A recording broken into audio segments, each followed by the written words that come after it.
Okay, so welcome to Her Time to Retire. I'm Jonathan Scott, your host today, and I am a co-owner and advisor at Keystone Financial Resources, and this podcast was created so that we can speak with women who are at the top of their industry and create a place where they can share their best ideas and advice with you, our listeners. Our guest today has some incredible wisdom to share with us on today's episode. Today I'm talking with Sherry Deutschmann, founder and CEO at BrainTrust. And Sherry is a serial entrepreneur. She's an author and a passionate advocate of entrepreneurship. In 2019, Sherry founded BrainTrust, a company dedicated to helping women entrepreneurs grow their businesses.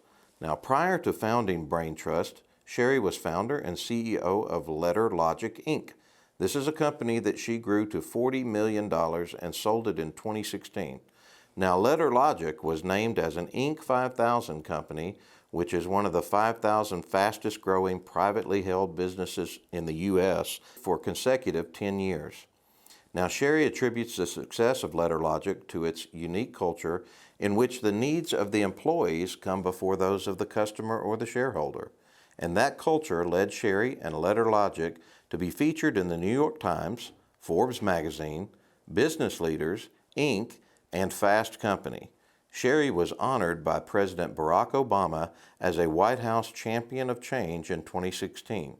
And Sherry's book, Lunch with Lucy, Maximize Profits by Investing in Your People, was released in March of 2020, and it received national honors, winning both the 2021 Gold Forward Indies Business Book Award and the 2021 Bronze Axiom Business Award. Is that right, Sherry? It is. All right, very accomplished. So welcome. I'm glad to have you today. And in reading that bio, Yeah. you've said everything there is to know about me, so I can leave now. it feels like it, doesn't it? Well, there's a lot to say about you, and there's a whole lot more I want to get into. Tell us a little bit about you as a person. We're going to get into BrainTrust today, but I really wanted to just find out and let our listeners find out a little bit about where this all started for you. Tell us a little bit about your story. It started in the mountains of North Carolina.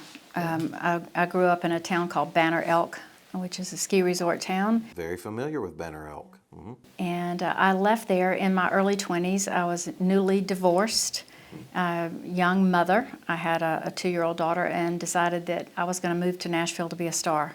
Thought I was a singer. Okay.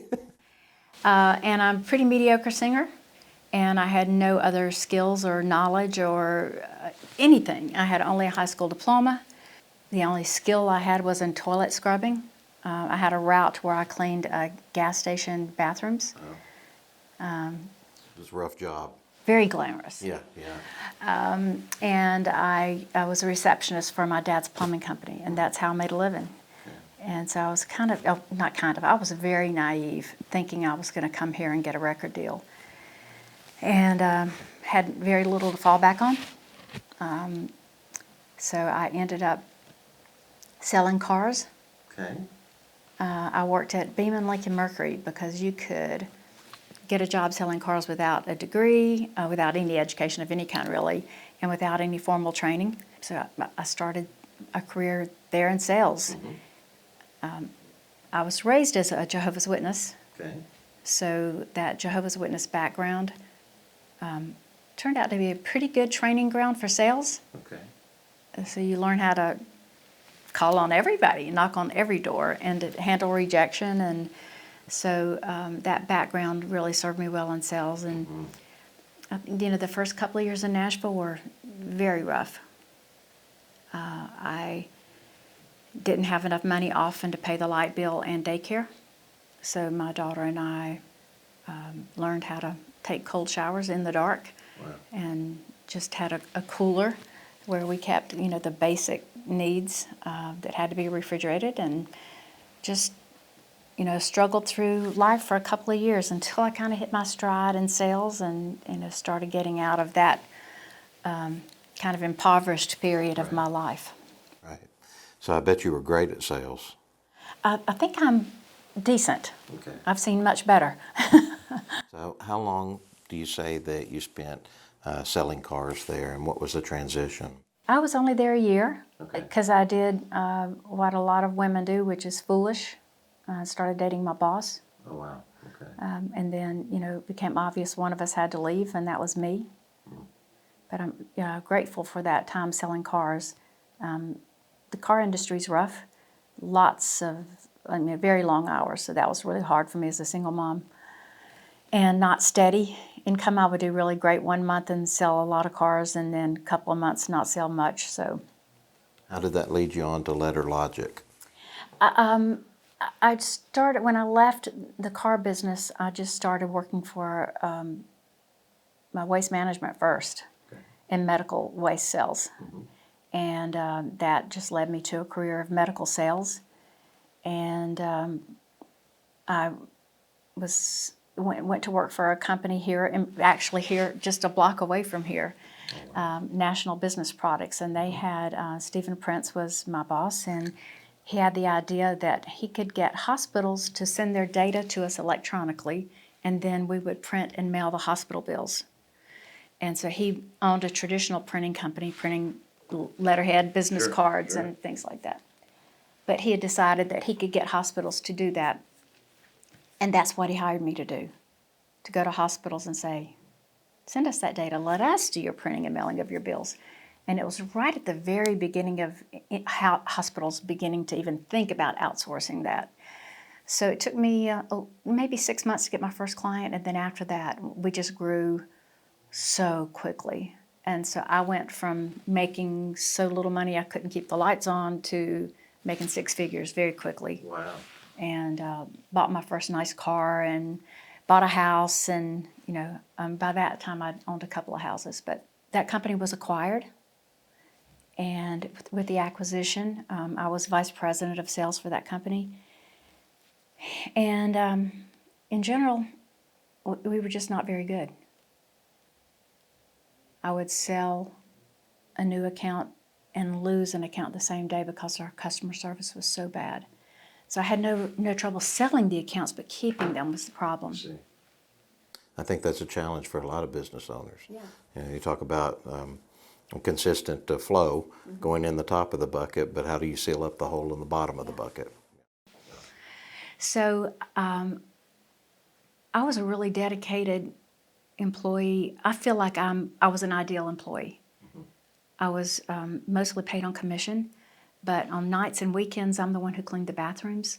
When they needed tile laid in the IT department, I'm the one who laid it. I was there on the weekends cleaning the lawn and pulling weeds. I took ownership. And when we started having so many customer service problems, I set out to figure out why most of the problems were simple human error. And that was really easy to see, which led me to see that my coworkers didn't care as much as I cared. Otherwise, they wouldn't have been so careless. And then I had an epiphany that the reason they don't care is because nobody here cares about them.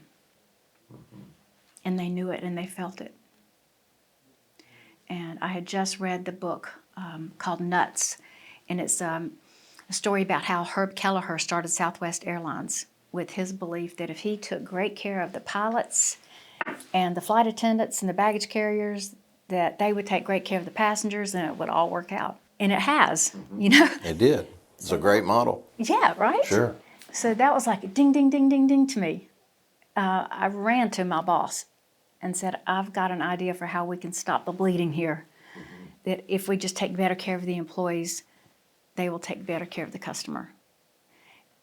And instead of being grateful to me that I was concerned about his company, my boss patted me on the hand and said, Sherry, you don't know anything about business. Why don't you just go sell something? Wonder how he feels today. Well, I've talked to him many times since then. Okay. But that was just so demoralizing and frustrating. And so I did what a lot of people thought was foolish because I was making six figures. I just quit. And I decided that I could do what he was doing better. So That's the American dream. It is. And you weren't afraid because you had been there before. Yeah. Oh, I could go back to scrubbing toilets That's right. anytime. That's right. So I went to several different people in town and said, I need about $350,000 to start this company competing with that guy. And this is amazing. All 5 of them said yes. That is not part of the typical entrepreneurial journey. Usually it's really hard for people to get funding, especially women, which is another whole story. You know, we only get 2% of the venture capital in this country, which is crazy. So I looked at all their offers, and none of them were going to give me the latitude to run the company the way I wanted to run the company. So I just said no to everybody. And I had a week-long yard sale, sold all my belongings. By that time, I was flipping houses, so I sold the houses that I had, cashed in my 401k, and got up enough money, not $350,000, but I got enough money to get started. And so right there in my basement, right next to the washer and dryer, I had sold everything, so I just had to go to the Goodwill and buy 2 little short filing cabinets. And that became the base for my desk, and there was an old door that I pulled over the file cabinets that became my desk. And I had a whiteboard and a landline, and the company that I had just left gave me an old computer, and that's where I started. And What year was that? that was 2002. That's amazing. And an amazing time. It was just right after the dot-com bubble. Right.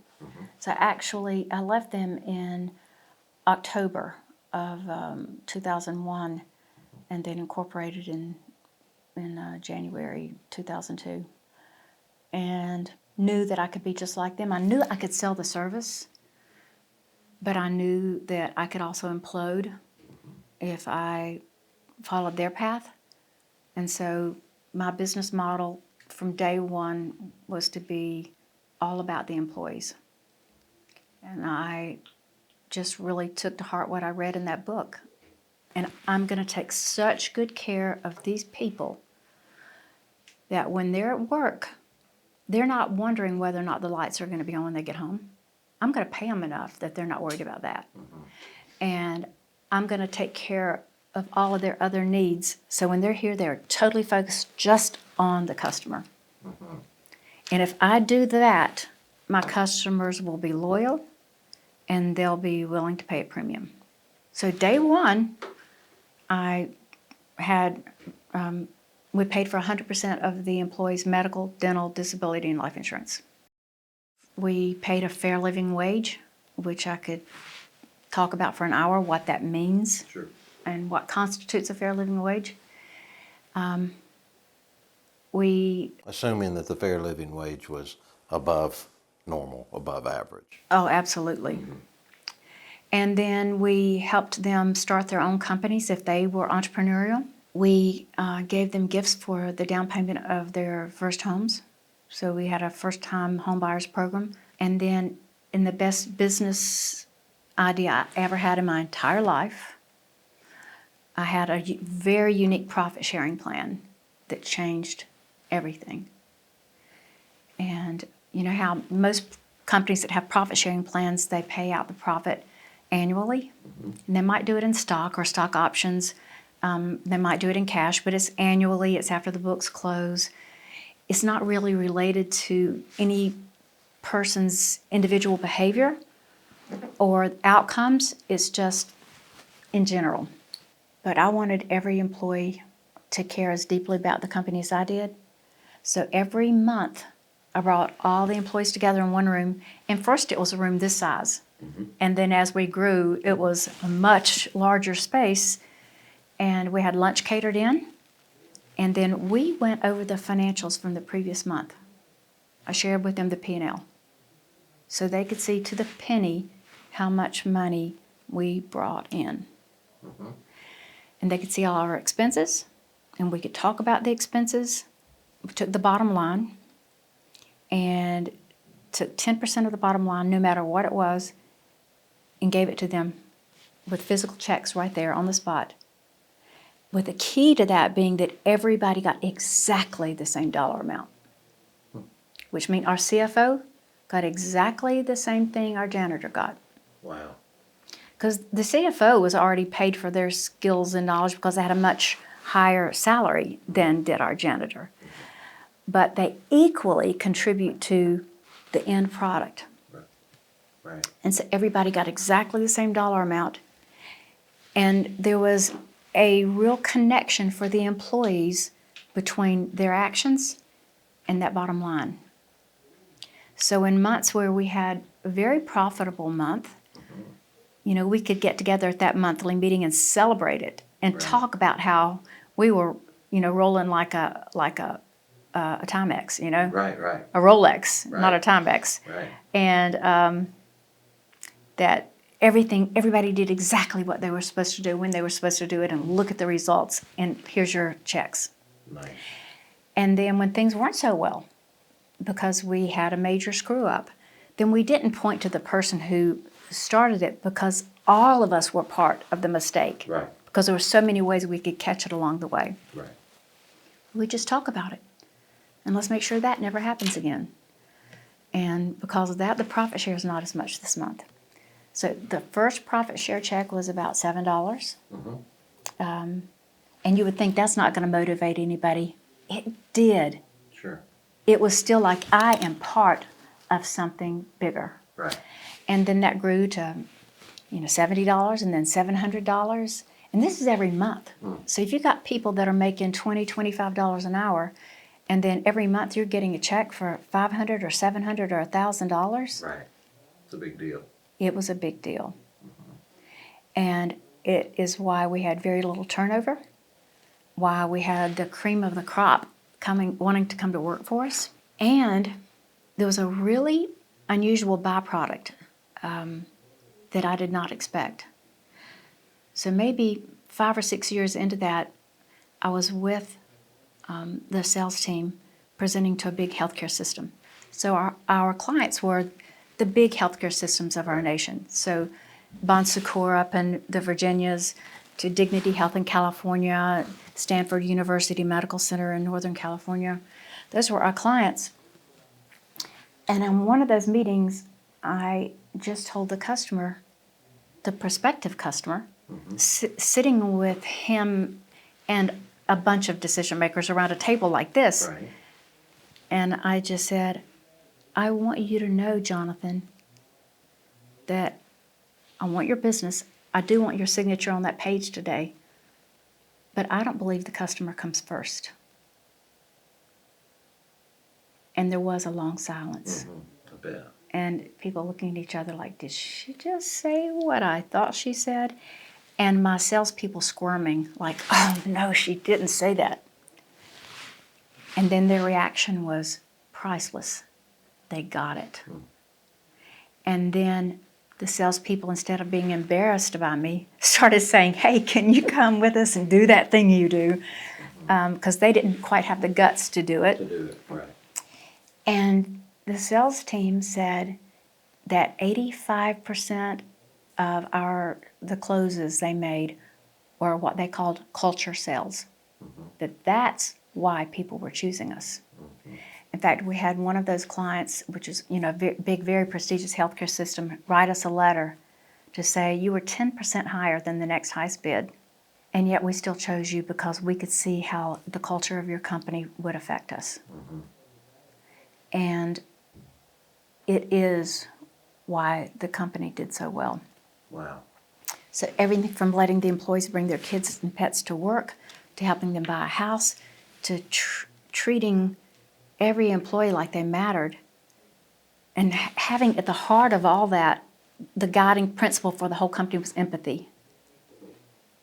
Truly listening and caring about each individual and their individual circumstances.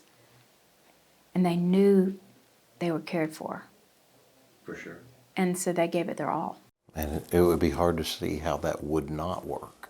I mean, you know, that's how why- would someone not have ownership in the company? That's why it baffles me that more companies don't follow that philosophy, because it's really, really plain to see. Now, you sold that company in 2016, right? Yes. and that went on to BrainTrust, correct? Yes. So tell me a little bit about BrainTrust. Well, through the years that I was growing Letter Logic, I was part of two different organizations that were pivotal to my success, I believe. And one was EO, which is the Entrepreneurs Organization, and the other was WPO, which is the Women's Presidents Organization. They work similarly in that they put entrepreneurs together in small groups for peer learning, and that was really valuable to me, and I wanted to give more women the opportunity to experience that. But you can't join either of those organizations until you get to $1 million in annual revenue. Well, the problem is that only 2% of women ever get there. Only 7% of men ever get there. And so here's this massive market. In the U.S., it's 13 million women business owners who don't achieve $1 million in annual revenue.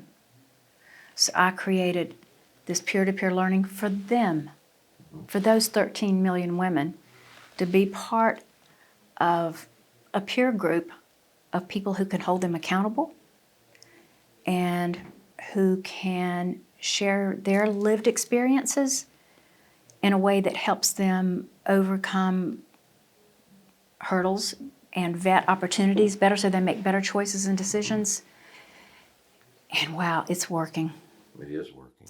You know, there's some commonalities here. So, ladies, if you're listening today, there are some things that progress for Sherry. I want to dig in and kind of flush some of these commonalities out. What point did you decide that you knew who you were? Was it when you were leaving the car sales business? Was it when your boss reached out and patted your hand and said you don't know anything about business? At what point did you discover who you really were and become confident in that? I think I was 12, and I tell this story in my book, which if I tell it on the air, I cry, so I don't tell it.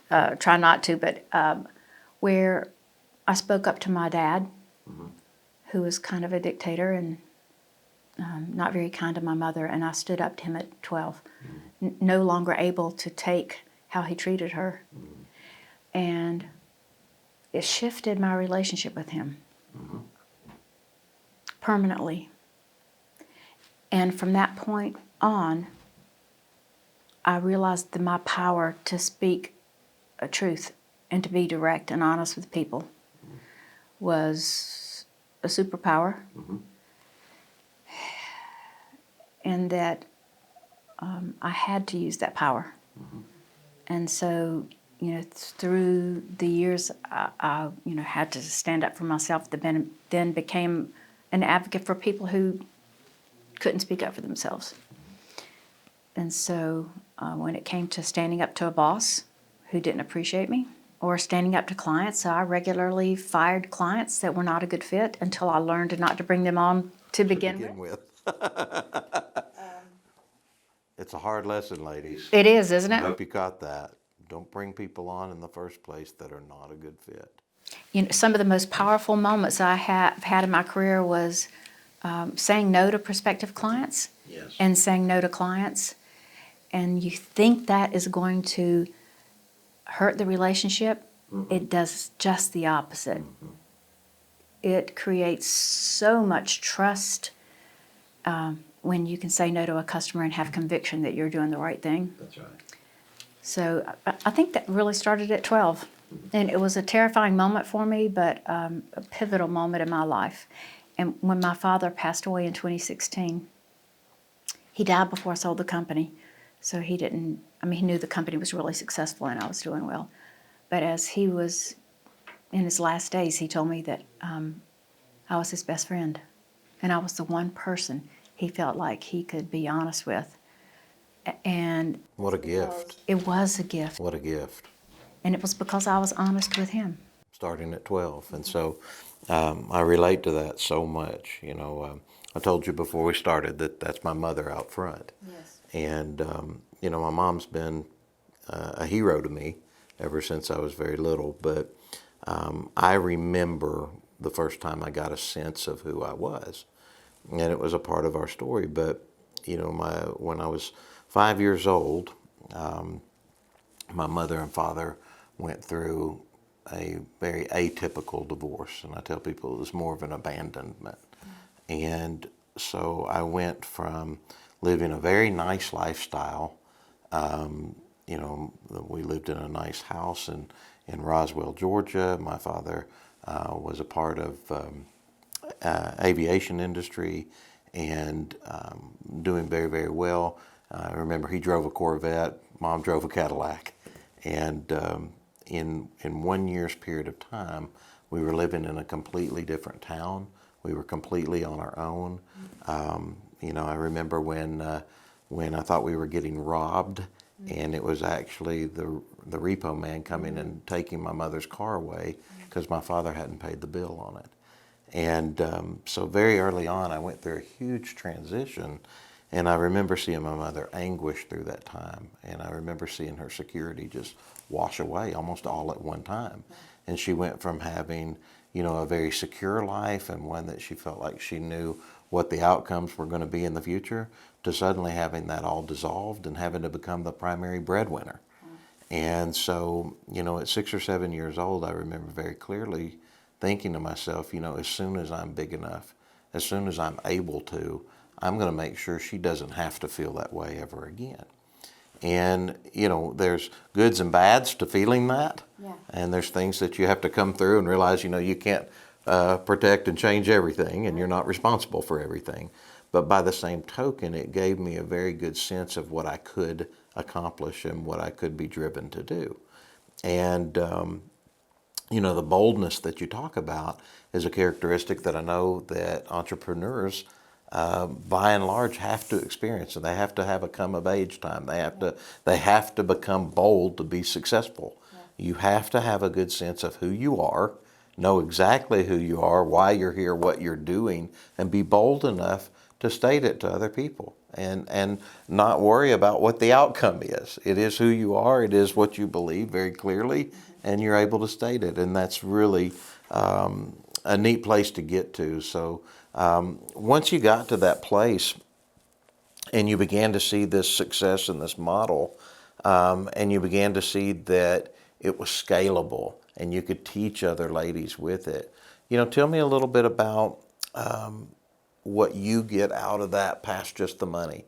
I talk to people all the time, and for me in this business, I absolutely love clients that come in and say, I need some help. Mm-hmm. I need some help. Not just, I want to do better here, mm-hmm. or, help me maximize this.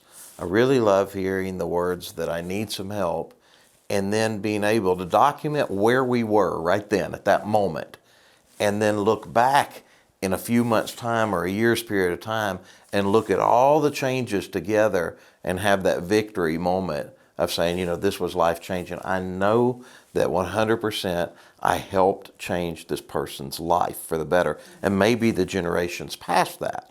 And that fuels me so much more than just the dollar, because I can make plenty of dollars in investing on my own. This is what I get out of helping people. For you, what is that? It's about seeing women reach financial independence, mm-hmm. and for a lot of women to end generational poverty. It's deeply satisfying, and this new company, BrainTrust, is a for-profit entity. Mm-hmm. I didn't think I could model for women how to create a scalable, profitable business if I did it as a nonprofit. Right. But we're a long way from profitability. Well, we might begin cash flowing at the end of this year. Okay. And so it is a labor of love, mm-hmm. to spend my time helping them make critical connections and funding. So I've personally invested in 23 women-owned businesses, but really more critically connecting them to the right engineers or the right CFO or the right investor for them, so that they can turn that business into whatever it can be. Mm-hmm. And it's about money, but it's also about the megaphone that successful entrepreneurs get. So the idea that I would be invited to the White House, that I would address Congress, that is ridiculous. But I got there because I had a successful business. That's right. That did things a little differently. And so I want more women to experience that, the power and the influence that you get through a successful business and doing it your way. And man, I see it happening. It's, in general, as I said, less than 2% of women get to $1 million. But in our first 24 months, more than 10% of our members made it. Oh, that's fantastic. So we've had to create another whole product for women over $1 million because they did not want to leave to go to those other organizations. Right. They wanted to stay with these women. So now we have the Key Club for women over $1 million. And several of them are heading to 10 million and well beyond. That is so fantastic. Well, Sherry, I can see how you're the catalyst for that, and also just a wonderful resource for so many ladies.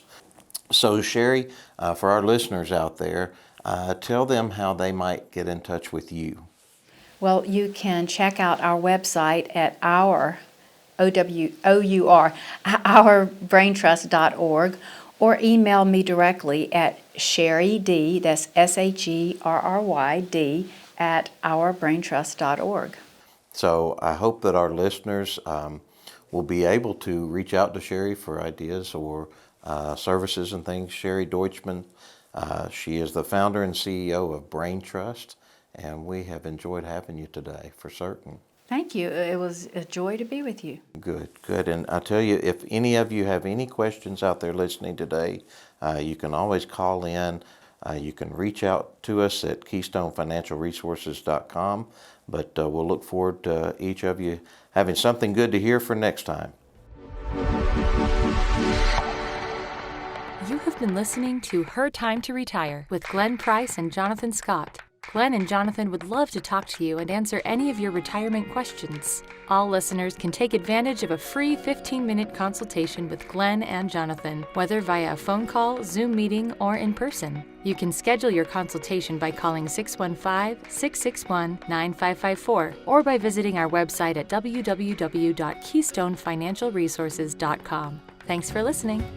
The opinions expressed by Keystone Financial Resources and guests on this podcast are their own and do not reflect the opinions of this station. All statements and opinions expressed are based upon information considered reliable, although it should not be relied upon as such. Any statements or opinions are subject to change without notice. Investments involve risk and, unless otherwise stated, are not guaranteed. Past performance cannot be used as an indicator to determine future results. Strategies mentioned may not be suitable for everyone. Information expressed does not take into account your specific situation or objectives and is not intended as recommendations appropriate for you. Before acting on any information mentioned, please consult with a qualified tax or investment advisor to determine if it is suitable for your specific situation. This program is designed to provide accurate and authoritative information with regard to subject covered. Investment advisory services offered through Brookstone Capital Management, LLC, or BCM, a registered investment advisor. BCM and Keystone Financial Resources are independent of each other. Insurance products and services are not offered through BCM, but are offered and sold through individually licensed and appointed agents.